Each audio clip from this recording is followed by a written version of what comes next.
Do you know the government of Sudan took United Arab Emirates to the International Court of Justice ICJ? They turned them away. While every headline speaks of Palestine, Sudan is burning in silence. More than 11 million people have been forced from their homes. Cities have been reduced to ashes. In Darfur, entire communities, the Masalit people, the Fur people, are being hunted, massacred, eliminated. And it's fully sponsored by foreign hands.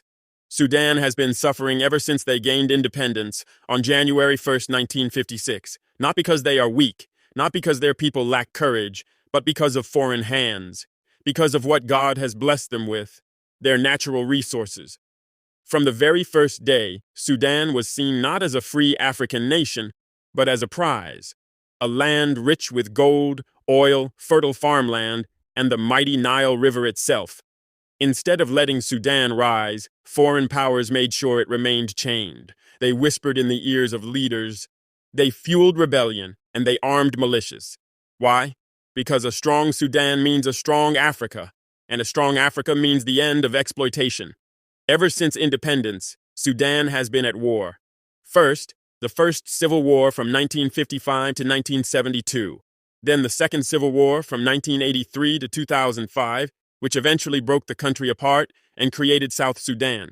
Millions died in those conflicts, millions were displaced. And through it all, foreign hands were there, taking oil, taking gold, keeping Sudan weak. And when Sudan tried to build stability, when they tried to have one central government and one army, what happened? Rebellion after rebellion. Darfur, Kordofan, the Blue Nile, every time the government stood up, another fire was lit. These fires did not appear from the sky. They were fueled, supplied, and armed. Now listen carefully. In Darfur, the government made a deal with the devil. They thought they were being clever. They took militias, known as the Janjaweed, and gave them power. The idea was simple. Fight our enemies to protect our people for us. But these militias did not fight clean. They killed civilians, they destroyed villages, they committed atrocities. And instead of being punished, they were promoted. They were renamed. They became what we now know as the Rapid Support Forces, the RSF. At first, the government thought it was in control. But let me tell you, when you feed a monster, one day that monster will turn and devour you. That is exactly what happened. The RSF grew stronger, richer, and more independent. They controlled Sudan's gold mines. They opened their own trade routes. They built ties with foreign governments. And then they said, why should we take orders from Khartoum? Why not take the country for ourselves? Since April 2023, Sudan has been bleeding from this war between the Sudanese armed forces and the RSF. And who suffers? Not the generals, not the politicians. It is the people, the civilians, men, women, children. More than 11 million people displaced. Cities like El Geneina, Nyala, Khartoum reduced to ashes. Families crossing borders into Chad, Egypt, Ethiopia, South Sudan, fleeing with nothing but the clothes on their backs. And make no mistake, this is not just war. This is targeted extermination.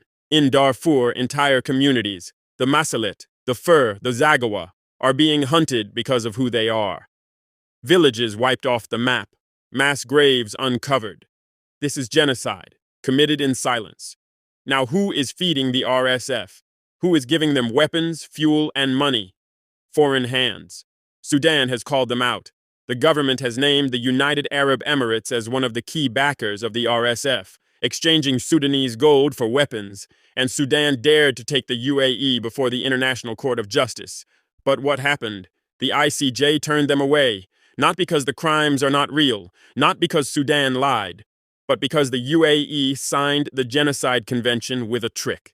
They added a reservation saying, you cannot bring us to court under this treaty. And so the court said, we have no jurisdiction. Justice was denied not because the guilty are innocent, but because the system itself protects them. This is the hypocrisy of the so-called international community. They will hold some accountable, but never their allies. They will speak of human rights when it suits them and turn a blind eye when it does not. That is why Gaza fills the headlines, but Sudan is buried in silence. Make no mistake, what is happening in Sudan is not an internal accident. It is the product of a global system, a system that thrives on African chaos. Because when Sudan is in flames, gold leaves the country cheaply. Oil leaves the country cheaply. Land is sold for nothing, and the people are left in hunger. Sudan is not just another tragedy. Sudan is a mirror of Africa.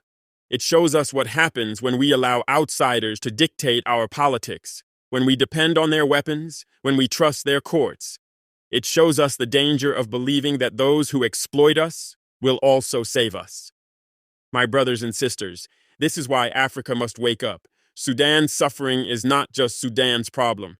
It is Africa's warning. If today it is Sudan, tomorrow it will be another African country. The foreign hands that bleed Sudan are the same that bled Libya, that bled the Congo, that bled Mali, Burkina Faso, and beyond. The lesson is clear. No one will save us but ourselves. Until Africa unites, until Africa builds its own defense, its own economy, its own justice, Sudan will not be the last to burn. So let us speak the truth loudly. Sudan is bleeding, not because it is cursed, but because it is blessed.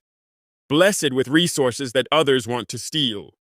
And until Africa stands together, the suffering of Sudan will remain the suffering of all of Africa.